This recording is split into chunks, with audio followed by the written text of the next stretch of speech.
experimentamos la fascinante proximidad de múltiples culturas, pero por otro vemos cómo aumenta el racismo y las discriminaciones basadas en diferencias de color, sexo o rasgos étnicos. La diversidad cultural, en lugar de ser considerada como patrimonio común de la humanidad y oportunidad de crecimiento, se convierte en amenaza y es utilizada como excusa para la intolerancia y la discriminación. La diversidad cultural es el ambiente natural en que los pueblos se desenvuelven. Los modelos de desarrollo comúnmente aceptados han prestado poca atención a esta diversidad cultural. La diversidad cultural puede convertirse en potencial de creatividad, crecimiento y desarrollo humano, o puede, por el contrario, erigirse en fuente de enormes tensiones sociales. Ello dependerá de cómo las políticas públicas, en este caso las educativas, aborden el tema. La respuesta de la educación a la diversidad implica asegurar el derecho a la identidad propia, respetando a cada uno como es, con sus creencias biológicas, sociales, culturales y de personalidad, que permiten precisamente la individualización de un sujeto en la sociedad. El derecho a la educación no significa solo acceder a ella, sino además que ésta sea de calidad y logre que los alumnos se desarrollen y participen lo máximo posible.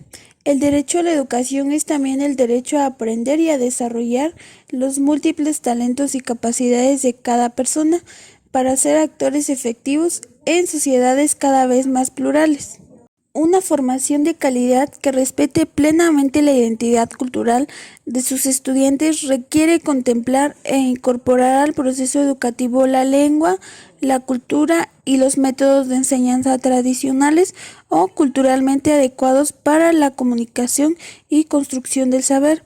Al expresar la necesidad de proporcionar diferentes opciones, caminos y modalidades equivalentes en calidad para atender la diversidad de necesidades de las personas y de los contextos en los que tienen lugar los procesos de enseñanza-aprendizaje. La escuela ha llevado a cabo una formidable labor de rescate de las tradiciones culturales, valorizando la identidad cultural de los estudiantes, experiencias que se han convertido en punto de partida de procesos de enseñanza y aprendizaje y un verdadero aval de los éxitos escolares de estas comunidades. La diversidad cultural impone a la educación la doble misión de alentar una forma de conciencia de la igualdad, del valor de las culturas y del valor positivo de las diferencias.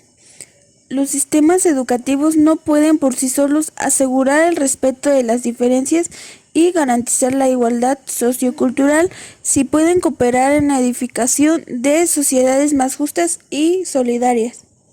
En algunos casos, los sistemas educativos han propiciado la segregación entre instituciones educativas y la marginalización de estudiantes por poseer otras creencias o prácticas religiosas, hablar una lengua distinta a la oficial, poseer menos recursos, vestirse diferente por sus rasgos, su color, etc. Si la escuela propicia una educación incluyente y atiende a sus alumnos y alumnas, reduciendo al máximo la desigualdad de oportunidades con que ingresan y permanecen en ella, cualquier sea su condición cultural o social, la educación intercultural, además de responder a la diversidad en términos de la pertinencia de los aprendizajes y de la formación humana pluralista, organiza la enseñanza y los apoyos de manera que el aprendizaje de todos y superar las barreras existentes para el aprendizaje y la participación.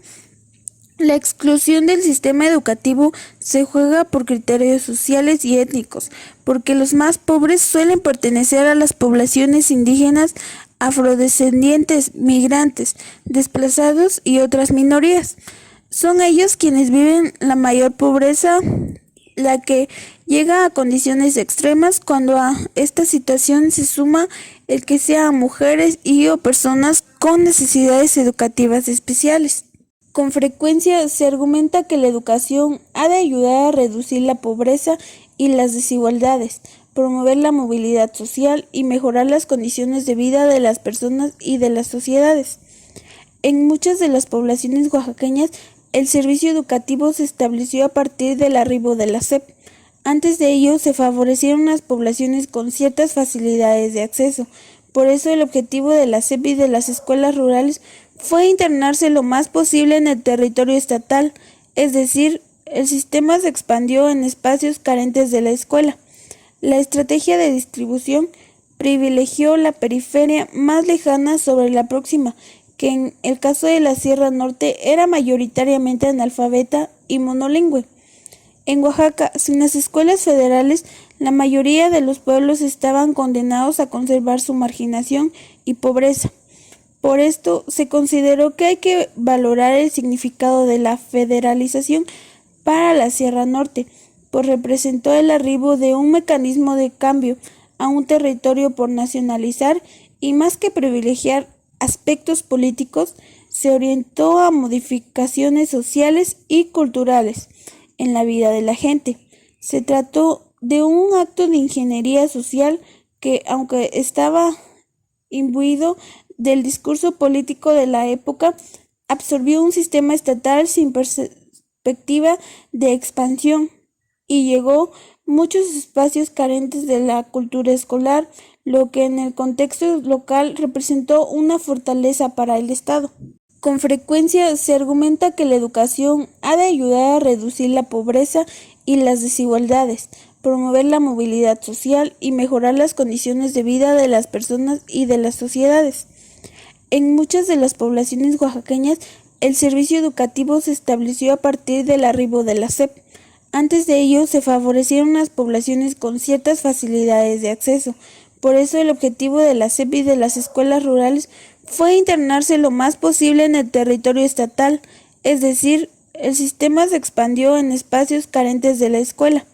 La estrategia de distribución privilegió la periferia más lejana sobre la próxima, que en el caso de la Sierra Norte era mayoritariamente analfabeta y monolingüe. En Oaxaca, sin las escuelas federales, la mayoría de los pueblos estaban condenados a conservar su marginación y pobreza.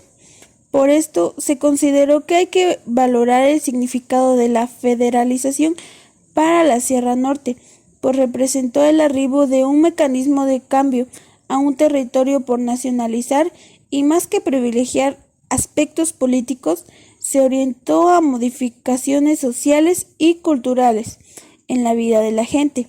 Se trató de un acto de ingeniería social que, aunque estaba imbuido del discurso político de la época, absorbió un sistema estatal sin perspectiva de expansión y llegó muchos espacios carentes de la cultura escolar, lo que en el contexto local representó una fortaleza para el Estado. Las políticas educativas y la escuela tienen que resolver tres problemas para responder adecuadamente a la diversidad cultural. Primero, cómo hacer que los aprendizajes sean culturalmente pertinentes y cómo educar en la interculturalidad, es decir, cómo acrecentar la autovaloración y la propia identidad y cómo valorar al mismo tiempo las diferencias culturales y utilizarlas como recurso pedagógico. Segundo, cómo educar a personas de distinta procedencia, de diferentes etnias y con distintas potencialidades y capacidades en los valores de convivencia pacífica y del trabajo solidario. En tercer lugar, cómo la escuela puede propiciar una educación incluyente que atienda a la diversidad del alumnado, reduciendo al máximo la desigualdad de oportunidades con que ingresan y permanecen en ella, cualquiera sea su condición cultural o social o sus características individuales.